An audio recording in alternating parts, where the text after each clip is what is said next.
This is not your typical love story. Picture a skeleton of a man, alone. A skeleton with bits of ragged skin and muscle and a heart that somehow won't stop beating.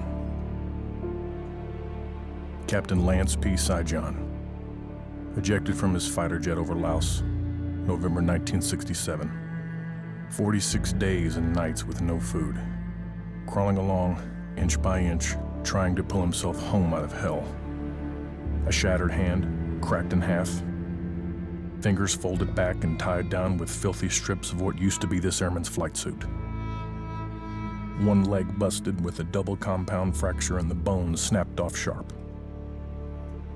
Dragging himself along the jungle floor, the flesh rubbed off, his body scraping over the limestone and tree roots.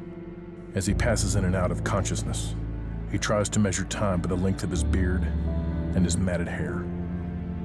Like I said, this is not your typical love story.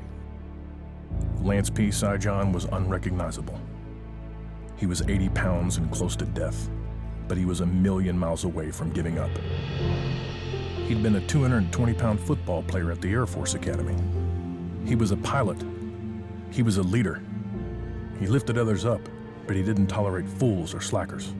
He loved art, and he sang the lead in the high school musical The King and I. He was a good-looking guy and drove a sweet Corvette. He was a Boy Scout. He was a son.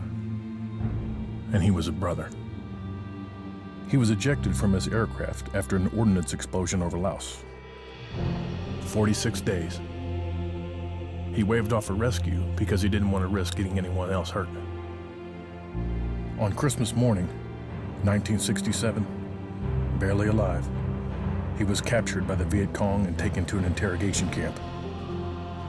Emaciated, hardly breathing, he still managed to overpower a guard and escape, but was recaptured and tortured for 9 days. The other American prisoners could hear his screams. Sijan gave up nothing. The reason Lance had room for pain was because he made no room for hate.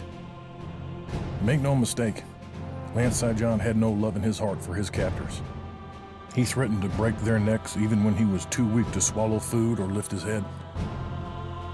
He believed in freedom. He believed in his fellow airmen. There's a difference between faith and hope. Hope is something you cling to. Faith is something strong as nails you can carry into battle. Faith is believing with all you've got.